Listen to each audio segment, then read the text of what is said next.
वाराणसी के जिला जेल में तैनात रहे जेल अधीक्षक उमेश सिंह पर डिप्टी जेलर मीना कनौजिया ने उत्पीड़न और भ्रष्टाचार का बड़ा आरोप लगाया।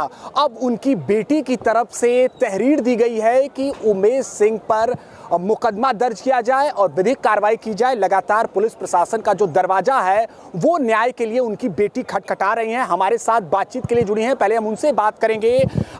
क्या स्थितियां थी, क्या परिस्थिति थी जब मीना कनौजिया जी घर जाती थी? आखिर में किन आधार पर इतना बड़ा आरोप लगाया गया है जेल अधीक्षक?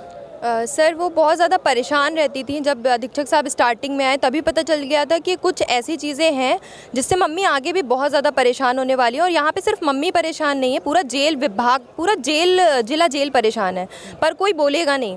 मम्मी ने तब बोला जब वो मेंटली एकदम पागल हो गई थी। उन्होंने कई बार कुछ ऐसे कदम भी उठाने की कोशिश की जिसकी वजह से मुझे कम से कम 1.5 साल से अपने घर से मतलब हिलने की परमिशन नहीं है। कि मुझे ऐसा लगता है ऐसा ना हो मैं कभी चली जाऊँ, अधीक्षक साहब कुछ ऐसा कर दे कि मेरी मम्मी खुद की जान ले ले। अब आप समझ लीजिए कि कितनी डिप्रेस्ड होंगी वो पागल हो चुकी थी एकदम। हम लोग से सीधा कहती थी कि तुम लोग नौकरी करो, मैं ये नौकरी छोड़ दूंगी, जबकि उनकी नौकरी को अभी 10 से 11 साल है। वो इतनी परेशान हो चुकी थी। जेल परिसर जो है बड़ा संवेदनशील जगह है और आप इतना बड़ा दावा कर रही हैं कि मैं अपनी पढ़ाई तक दाव पर लगा रही थी कि मम्मी कहीं कुछ कर ना बैठे। क्या आपने उनके मुंह से कभी सुना कि ऐसी ऐसी बातें जेल अधीक्षक कहते थे? क्या कहते थे? सर वो हर चीज़ आके बताती थी। हम लोग के परिवार में उन्होंने कभी कुछ भी नहीं छुपाया। स्टार्टिंग में वो बहुत रोती थी क्योंकि वो सीधा कहती थी कि अधीक्षक साहब बहुत बेइज्जती करते हैं। और एक महिला अगर वर्दी, रतन प्रिया मैडम ने सबसे पहली चीज़ अधीक्षक साहब को जब हड़काया था वो इसलिए क्योंकि वर्दी पहनी थी और उन्होंने बंदियों के सामने रतन प्रिया को गंदा गंदा बोला था।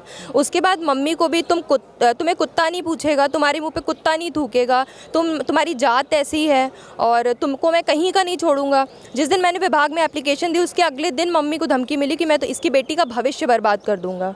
अब भविष्य बर्बाद करने का मतलब आप उनको सब पता है कि मैं कहाँ जाती हूँ, क्या कर रही हूँ, किस चीज़ की तैयारी कर रही हूँ। भविष्य बर्बाद करने का साफ मतलब है कि वो या तो मेरे खिलाफ FIR करेंगे so that I can not prepare for government jobs, और वो मुझे मार देंगे। आप क्या चाहती हैं? आप प्रशासन से लगातार जो है आप प्रशासन के दरवाजे पर जा रही हैं और अब क्या उनकी तरफ से क्या आपको मदद मिल रही है?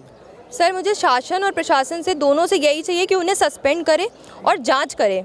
वो इतने बड़े भ्रष्टाचारी हैं कि शायद मैंने आज तक 24 साल के करियर में कभी भी उनके जैसा अधिकारी नहीं देखा। सबसे पहले वो कैरेक्टर की बहुत ज़्यादा गंदे। अब आप ऐसे समझिए कि मैं रात में 2 बजे कहीं जाती हूँ ना, मैं बिल्कुल सिक्योर फील करती हूँ। लेकिन जब मेरी मम्मी रात में जेल से 9:30 बजे के बाद घर नहीं आती है ना, मुझे ऐसा लगता है कि कहीं ऐसा तो नहीं कि उमेश सिंह ने मम्मी को कुछ कर दिया हो, हॉस्पिटल भेज दिया हो, उनका पोस्टमार्टम हो जाए और हमें कह दिया जाए उनको हार्ट अटैक आ गया। अब आप समझ लीजिए कितनी बड़ी बात मैं बोल रही हूँ। आंखें डबडबा रही है इनकी। एक बात बताइए कि आप क्या सोचती हैं कि अब क्या हो, क्योंकि प्रशासन की तरफ से भी कहा जा रहा है कि जांच होगी, लगता है कि सब कुछ आपके साथ न्याय होगा? सर इससे पहले भी जांच हो चुकी हैं। कमेटी मेंबर स्वयं आरोप लगाती हैं कि जांच की रिपोर्ट्स बदल दी जाती हैं। अगर ये जांच नहीं होती है तो हम इससे बहुत बड़ा कदम उठाएंगे। हमें प्रशासन और शासन से चाहिए कि आप उन्हें सस्पेंड करिए, क्योंकि ये अगर वो कोई नॉर्मल औरत होती तो भी समझ में आता। नॉर्मल औरत के साथ भी ऐसा नहीं होना चाहिए, बट वो एक डिप्टी जेलर है। जब वो सिक्योर नहीं है तो आप क्या भर्ती करवा रहे हो? आप लड़कियों को बिठा दो घर में, इससे अच्छा पहले था। अधिवक्ता शैलेंद्र पांडे जी हमारे साथ जुड़े हैं, इनकी बात को दमदारी के साथ रख रहे हैं। बातें कही जा रही है कि भ्रष्टाचार मुक्त शासन दे रहे हैं उत्तर प्रदेश में, किसी भी हाल में भ्रष्टाचार को स्वीकार नहीं किया जाएगा और जेल में ही इतना बड़ा भ्रष्टाचार की बात कही जा रही है, दावा किया जा रहा है। देखिए पहले भी वीडियो वायरल हुई थी जेल की, कि जेल के अंदर की, तो DIG से जब आती तो उन्होंने कहा पार्ले जी का बिस्कुट था। जब गुटके के पैकेट्स को उन्होंने कहा था तभी हम लोग को ये समझ में आ चुका था कि सब पूरे के पूरे सब गोलमाल है। तो ये भी उसी समय समझ में आ गई थी। लेकिन इस लड़ाई को लड़ना पड़ेगा। ये लड़ाई उन नौजवानों के लिए, उनके भविष्य के लिए है कि जिनको फर्जी मुकदमों में फंसा के कभी कभी जेल भेजा जाता है और वो वहाँ पर जा करके गांजे के आदी बन जाते हैं, कहीं ना कहीं चरस के आदी हो जाते हैं, हीरोइन के आदी हो जाते हैं, क्योंकि सब बिकती है वहाँ पर, खुलेआम बिकती है। और किसी भी व्यक्ति से आप पूछेंगे तो आपको ये पता चलेगा।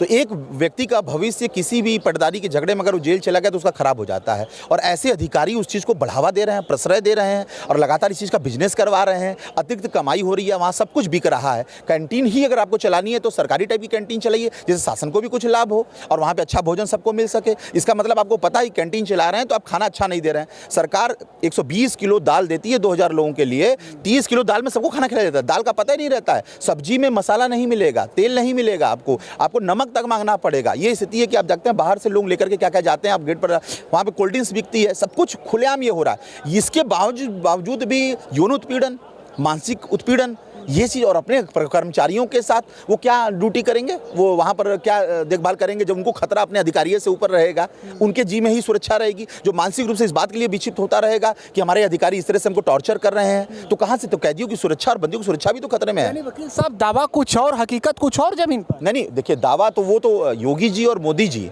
ने इस बात पर कि नहीं हमारे कर्मचारी अच्छा करेंगे, अधिकारी अच्छा करेंगे, उन्होंने उनको छोड़ दिया है। वो प्रशासन का विषय है, 3 चीज में बटी हुई है। लेकिन ये कंडीशन अगर ये लोग पैदा करेंगे तो एक ईमानदार मुख्यमंत्री के ऊपर ये लोग प्रश्न उठा रहे हैं। और मैं मुख्यमंत्री जी के नियत पे बिल्कुल प्रश्न नहीं उठा रहा हूँ। वो चाहते हैं, और जितनी व्यवस्था जेल के लिए लगभग 305 रुपए खर्च किए जाते हैं एक बंदी के ऊपर जेल के अंदर, वो 305 रुपए की सुविधा नहीं मिलती है। तो कहीं ना कहीं से एक आदमी जितनी नौकरी नहीं करता उससे ज़्यादा एक बंदी के ऊपर खर्च है, लेकिन उसके बावजूद उसको घर से पैसा मंगाना पड़ता है, घर से उसको रहने के लिए वो करना पड़ता है। और आज मीना कनौजिया जी का जो आरोप है वो 100% सही है। उनकी बेटी आज उनके साथ खड़ी है, तो बेटी इसलिए खड़ी है क्योंकि मोदी जी ने नारा दिया है, बेटी बचाओ बेटी पढ़ाओ, तो बेटी पढ़ी है इसलिए अपनी माँ को बचा रही है।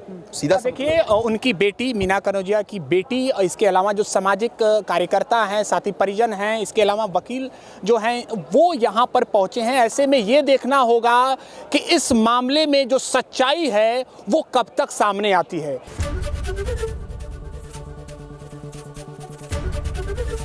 एबीपी गंगा, खबर आपकी, जुबान आपकी।